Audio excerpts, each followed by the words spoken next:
Starting the week on a Sunday, January 10, 2021, scholar ko ni Bambi Hingog City Chapter Coordinator Edith Baol led the distribution of educational assistance amounting to 2,500 per student to all 205 scholars of the chapter. Undeterred by the pandemic, Governor Bambi Emano sees to it that his scholars receive the support they need to continue pursuing their education, for the governor understands the difficulties students are experiencing in these trying times. Ms. Jaira Lucilus, IKNB coordinator, assured all scholars that her office will continue the distribution of financial assistance to all chapters of the program in a swift and timely manner in compliance with Governor Bambi Emano's mandate.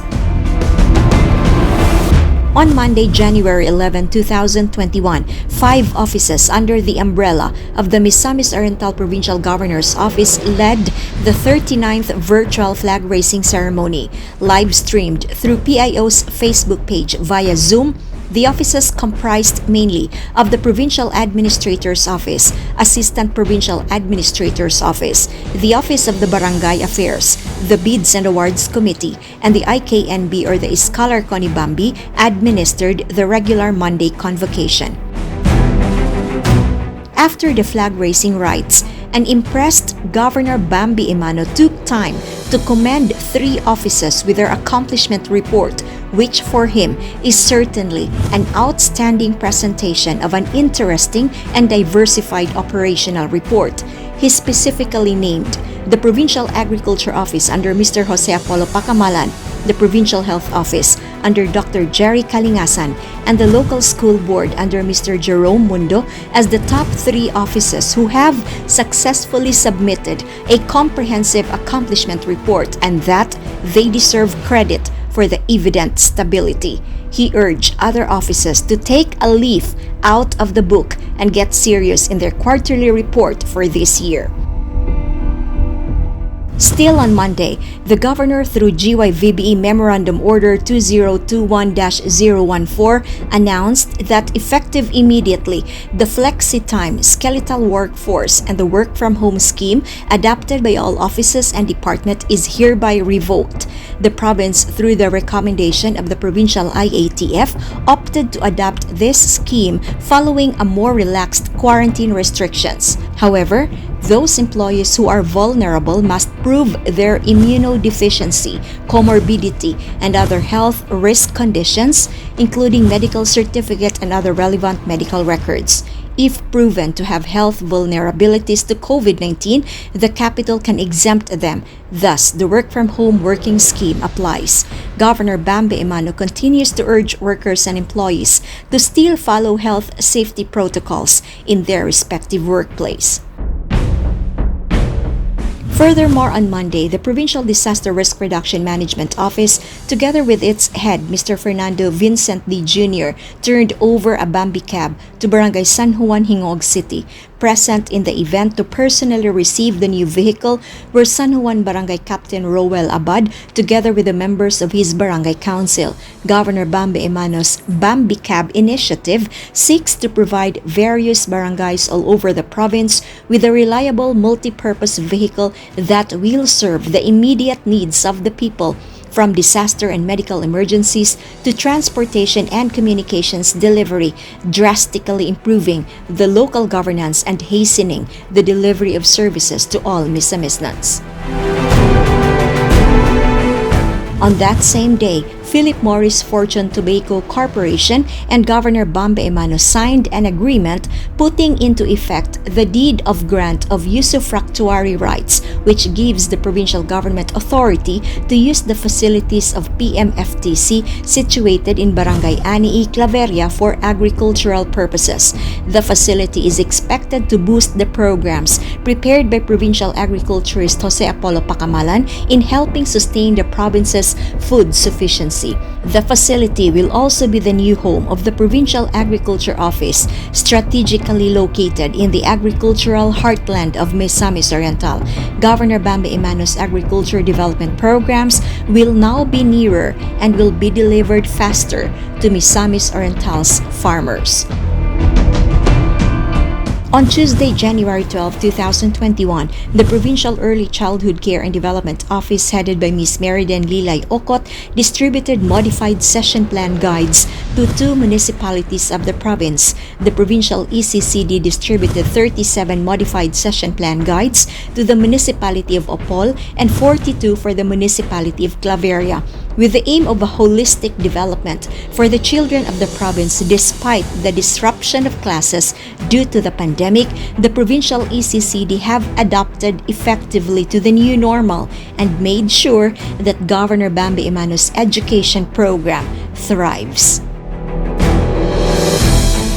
Additionally, on Tuesday, after knowing of the complaints received in the 8888 Citizens Complaint Hotline regarding the alleged non-compliance to the proper health and safety protocol by the balsa businesses in the municipalities of Alubihid and Laguindingan, Governor Bambi Emano immediately called for a meeting together with PNP Misamis Oriental, Philippine Coast Guard, LGU Alubihid, and LGU Laguindingan to resolve the issue. After thorough discussion and consideration of important details, Governor Bambi and other officials unanimously decided that an immediate action will be taken to prevent any breaches in the safety of the people. PNP Misamis Oriental and Philippine Coast Guard will send personnel from their ranks and maintain their presence in the area to assist the LGUs in securing the safety of the guests and tourists.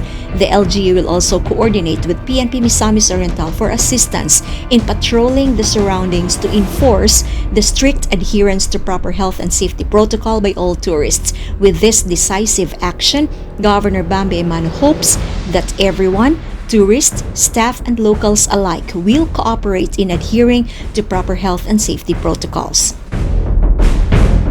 Likewise, on Tuesday, the Municipal Agriculture and Fishery Council of Claveria held their monthly meeting together with Pagro Head Jose Apollo Pacamalan and Committee on Agriculture Chairman Board Member Eric Koo at the Old Claveria Municipal Hall. The monthly meeting with the different chairmen and managers of various farmers associations and cooperatives of Claveria aims to plan future interventions as well as to discuss updates on existing agricultural projects to further advance the livelihood of Claveria farmers. On Wednesday, January 13, 2021, Governor Bambi Emano and Provincial Tourism Officer Attorney Jeffrey Saclot conveyed their full support as Miss Cuyamis 2019, Sheila Grace Falconer, will represent the province of Misamis Oriental, this time in Miss Bikini Philippines 2020. Governor Bambi Emano believes that Sheila Falconer's stint in this virtual pageant will bring the whole Misamis Oriental to the spotlight and be acknowledged as one of the best tourism destination in the country. The 21-year-old candidate, being the perfect example of a woman with a holistic beauty, is again asking everyone to rally behind her and put Misamis Oriental in the map of tourism and the pageantry world. On Thursday, January 14, 2021, the Provincial Veterinary Office conducted an anti-rabies vaccination activity on 4 barangays in the municipality of Hitago, Misamis Oriental. The activity, spearheaded by Doc Russell Roa, vaccinated a total of 419 dogs and 9 cats in all 4 barangays. With a constant anti-rabies vaccination campaign of the province, Dr. Benjamin Resma is ensuring that no human gets infected with rabies in case of a dog or cat bite. With the aim of preventing rabies to manifest on household dogs and cats, Dr. Resma seeks to maximize the reach of PVET services to serve as many Misamisnons as possible. On that same day, Provincial Agriculturist Jose Apollo Pacamalan conducted a briefing and committee meeting to initiate the commencement of preparations for the much-awaited opening of the new Misamis Oriental Provincial Agriculture Development Complex to happen this Friday, January 22 of this year. The fruit of Governor Bambi Emano's relentless quest to uplift the livelihood and increase the income of farmers has now come to reality. The capability of PAGRO in bringing Governor Bambi Emano's agriculture programs and services closer to farmers is indeed another milestone achievement of his administration. On Friday, January 15, 2021, the Provincial Social Welfare and Development Office under Junleymar Abella conducted profiling and assessment to 16 former rebels who just surrendered themselves to the 58th Infantry Battalion of the Philippine Army in Migbanday, Claveria. PSWD is doing this as part of its enrollment to the government's Enhanced Comprehensive Integration Program or IKLIP, where surrenderies are being prepared for a new life.